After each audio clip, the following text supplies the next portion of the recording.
ভাইয়া, তোমাদের এই বাড়িতে কি? তালই, এটা আপনি কেমন কথা বললেন? এই বাড়িতে কি মানে? এটা আমার বাবার বাড়ি। তোমার বাবার বাড়ি আগে ছিল, এখন আর নাই। তোমার বাবা মারা গেছে, আর তোমার এই বাড়ির অধিকারও শেষ হয়ে গেছে। এটা আমার মেয়ে, মেয়ের জামাইয়ের বাড়ি। এইখানে কেন আসো? এটা আপনি কি বলতাছেন? আমার বাবা মারা যাইতে পারে আর আমার অধিকার নাই মানে? এখন আমার ভাই আছে, ভাবি আছে, সবাই আছে। বাপ মা মরার পরে ভাই আর ভাই থাকে না। আরে, আপনি তো এইসব কথা আমাদের বলতে পারেন না। আমার বাবা যা বলছে একদম ঠিক বলছে। যাই হোক, এবার বলো কেন আসছো এই বাড়িতে? ভাবি, বাবা মা যখন বেঁচে ছিল প্রতিবারই আমি এখানে এসে ঈদ করছি, তাই এবারও আসছি। আহারে, তোমার বাবা মার তো এখন আর বেঁচে নেই। তোমার বাবা মা তো মরে গেছে, এখন তো তারা কবরে শুয়ে রইছে। তোমার যে হয়তো এতই শখ বাবা মায়ের সাথে ঈদ করার, তাহলে যাও না কবরের পাশে গিয়ে ঈদ করো। ভাবি, আপনি এটা কেমন কথা বলছেন? আপনি কি পরিবার থেকে কোনো শিক্ষা পাননি? শোনো মিয়া, আমার মেয়েকে আমি শিক্ষা ঠিকই দিছি। তোমার বাপ মা তোমাকে শিক্ষা দিতে পারে নাই। তোমার বাপ মা যদি তোমাকে শিক্ষা দিত, আর তোমার ভিতরে বিন্দু পরিমাণ লজ্জা থাকতো, তোমার শ্বশুর শাশুড়ি মারা গেছে তারপরেও প্রতি বছর তোমার বউকে নিয়ে এই বাড়িতে ঈদ করতে আসতা না। শোনেন তালই, লজ্জা আমাদের আছে, আর লজ্জা যদি না থাকে সেটা হলো আপনার। আর লজ্জা যদি আপনার থাকতোই, তাহলে বছরের পর বছর মেয়ের জামাই বাড়ি এসে পড়ে থাকতেন না। আমি আমার বাবার বাড়িতে আসছি, আমার ভাইয়ের বাড়িতে আসছি, আপনার সমস্যা কি তাতে? আপনার বাড়ি থেকে যে কেম পড়ে আসছি। এই শান্তা, তুই কিন্তু ভুলে যাস না এটা আমার স্বামীর বাড়ি। তোর ভাই হচ্ছে আমার স্বামী, আর আমার স্বামীর বাড়িতে পুরোপুরি অধিকার আছে আমার বাবার থাকার। ও, তোমার স্বামীর বাড়িতে অধিকার আছে তোমার বাবার থাকার, আর আমার ভাইয়ের বাড়িতে আমার থাকার কোনো অধিকার নাই? তোর যদি লজ্জাই থাকতো, 2 দিন পর পর আমার মেয়ের বাড়িতে এসে আমার মেয়েরে জ্বালাইতি না। মুখ সামলে কথা বলেন। আর লজ্জা তো আপনার নাই। আপনার যদি লজ্জাই থাকতো, নিজের এলাকা নিজের বাড়ি রাইখা মেয়ের বাড়িতে এসে পড়ে রয়েছেন কেন? এই বাদ দাও তো, ওনার সাথে কথা বলে কোনো লাভ আছে? উনিই থাকে মেয়ের জামাই বাড়িতে, আবার উনি আসছে আমাদেরকে জ্ঞান দিতে। এই, আমার বাড়িতে দাঁড়াই থেকে তুমি আমার বাবার অপমান করতেছো? এত বড় সাহস তোমাদের! এখন এই মুহূর্তে আমার বাসা থেকে বের হয়ে যাও। ভাবি, তুমি ভুলা যাও না, এই বাড়িটা কিন্তু এখন আমার বাবার নামে। আর তুমি যেভাবে বলতেছো এই বাড়িটা তোমার, তোমার বাবা কি তোমার নামে এই বাড়িটা কিনা দিছে? তবে রে, তোর এত বড় সাহস! আরে ও, তুমি দেখো দেখো, তোমার বোন আর বোনের জামার কত বড় সাহস আমাদের বাড়িতে এসে আমার সামনে আমার বাবাকে অপমান করতেছে। ভাবি, আপনার বাবাকে আমরা অপমান করি নাই, বরং আপনার বাবাই আমাকে আর আমার হাজবেন্ডকে অপমান করছে। এই, তোদেরকে অপমান করবো না কি করবো? ভাইরা আমার মায়ের বাড়িতে। ভাইয়া, তুমি দেখছো তোমার সামনে দাঁড়ায় ওনারা আমাদের এখন অপমান করতেছে। এই, তোদেরকে অপমান করবে না তো কি করবে? চুম্মা দিব চুম্মা? হ্যাঁ, তো বাপ মা মইরা তো আমরা উদ্ধার করছে, রাইখে গেছে তোরে। 2 দিন পর পর আমার সংসারে চলে আসিস। এই, 2 দিন পর পর আমার সংসারে কি? হ্যাঁ, লজ্জা করে না? নির্লজ্জ বেহায়া! দেহস্তা মা, কত বড় নির্লজ্জ, এখনো দাঁড়ায় রয়েছে। এই, আপনি চুপ থাকেন। এই, তুমি আমার বাবার ধমকাইতেছো কেন? জামাই, তোমার এত বড় সাহস! আমার মেয়েকে আমি জীবনে ফুলের টাকা দেই নাই, আর আমার সামনে দাঁড়ায় আমার মেয়ের গায়ে তুমি হাত তুলছো। এই রুবেল, তুমি কি পাগল হয়ে গেছো? তুমি তোমার এই ফকিন্নি বোন আর বোন জামাইয়ের জন্য আমার গায়ে, আমার বাবার গায়ে হাত তুললা? এই, ফকিন্নিকে ফকিন্নিকে আমার বোন ফকিন্নি, আমার বোন জামাই ফকিন্নি। ফকিন্নি হচ্ছে তোর বাপ, তোর বাপ একটা ফকিন্নি। কি বলে তুমি? আমার বাবা ফকিন্নি? তুমি এই কথাটা বলতে পারলা? হ্যাঁ পারলাম, তোর বাবা ফকিন্নি। তোর বাবা যদি ফকিন্নি না হয়, তাহলে তোকে বিয়ে করার পর বছর পর বছর কেন আমার বাসাতে পড়ে থাকবে? আমি বিয়ে করে তোর দায়িত্ব নিচ্ছি, তোর বাবার দায়িত্ব নেই।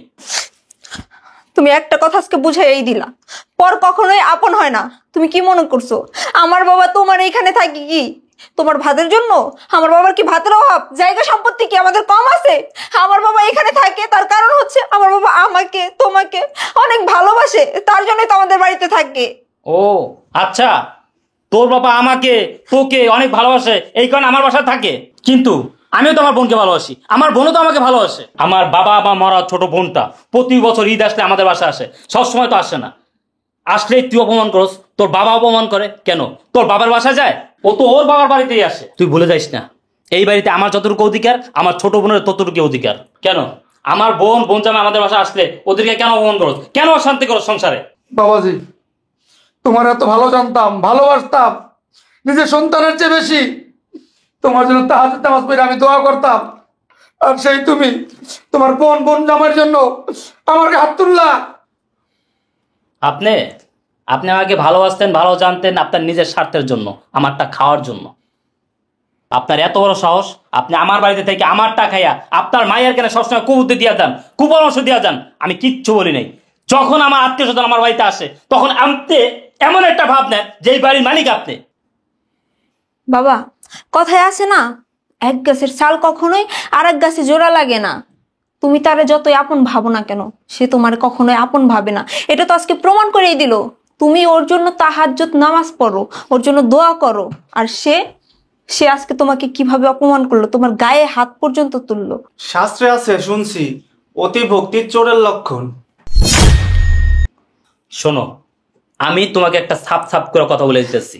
আমি যতদিন বেঁচে আছি আর আমার বোন যতদিন বেঁচে আছে, আমার বাড়িতে আমার বোন আসবে, খাবে, থাকবে, বেড়াবে। এইটা নিয়ে তুমি কোনো কথা বলতে পারবে না। যদি বলো তাহলে তোমার সাথে আর সংসার করা আমার পক্ষে সম্ভব হবে না। তুমি কি বলতেছো এগুলা? হ্যাঁ, তুমি যেটাই বলবো আমার মেয়ে সেটাই শুনবো? তোমার বোন জামাই আইসা আমার মেয়েরে জ্বালাইবো, আর আমার মেয়ে সবকিছু মুখ বুঝে সহ্য করবো? হ্যাঁ, সহ্য করবে, সহ্য করতে হবে। আমার সাথে যদি সংসার করতে হয় তাহলে সহ্য করতে হবে। আর যদি সহ্য না করতে পারে, আপনি আপনার মেয়েকে নিয়ে আমার বাসা থেকে বের হয়ে যান। আরে তুমি কি বলতেছো এইসব? আমার বাবা কোথায় যাবে? আর তুমি আমার বাবাকে বাসা থেকে বের করে দিতেছো? দেখো, আমার বাবা এখানে থাকা মানে কত বড় রহমত, তুমি বুঝতেছো? আমার বাবা 5 ওয়াক্ত নামাজ পড়ে, নামাজি মানুষ। তাছাড়া আমার বাবা তো মুরব্বী মানুষ, তাই না? একটা মুরব্বী মানুষ বাড়িতে থাকলে যে কত বড় রহমত, তুমি কি এটা বোঝো? তাই বলি কি আমার বাবা আমার কাছেই থাক। তোর বাপের মতো এরকম মুরব্বী আর রহমতের ফেরেস্তা আমার বাড়িতে দরকার নাই। তোর বাপে যেদিন থেকে আমার বাড়িতে থাকে ওই দিন থেকে আমার কোনো আয়ন নিতে নেই, লস আর লস। তাহলে এরকম রহমতের ফেরেস্তা খাওয়াই পরে আমার লাভ কি? এই, আপনি এখন এই মুহূর্তে আমার বাড়িতে বের হন। দেখো, আসলে তুমি যেটা করতেছো না, এটা কিন্তু ঠিক করতেছো না। তুমি একদম ভুল কাজই করতেছো। এইভাবে না ঘরের লক্ষ্মীকে, এরকম একটা রহমতকে পায়ে ঠেলে দূর করতে হয় না। আহ, তুই যেমনি কইতাছস তোর বাপে মনে হয় আল্লাহর অলি, হ্যাঁ, পীরাউলিয়া আজমির শরীফ থেকে আইছে। এরকম পীরাউলি আমার দরকার নাই। বেরোন আমার বাসা থেকে। যাইতেছে জামাই বাবাজি, কিন্তু আমার চিল্লা না, তুমি আমার সম্মান করলা না। শোনো বাবাজি, তোমার এই গরম আর থাকবো না। বর্বর মতো কইলে যাই বাগা, পানি হয়ে যাই বাগা। সেদিন আমার আবার ওই দোয়া করে আনতে হইব, বুঝছো?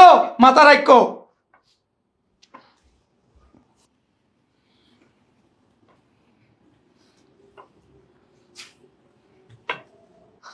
তুমি আজকে আমার বাবারে অপমান করে বাসা থেকে বের করে দিল না? আমার বাবা কাঁদতে কাঁদতে বাসা থেকে বের হয়ে গেল না? দেখো, একটা কথা মনে রাখো, আজকের পর থেকে তুমি লেখা রাখো, তোমার ঘরে আর কোনো রহমত আইব না, কোনো বরকত তো হইবই না, কোনো আয় উন্নতি কোনো কিচ্ছু হইব না, আর কোনোদিনও হইব না। ওরকম রহমত আমার দরকার নাই। আর যেই সংসারে তোমার মতো বউ থাকবো ওই সংসারে রহমত তো দূরের কথা, আয়নতি হবে না। এই, তোর ভিতরে যা।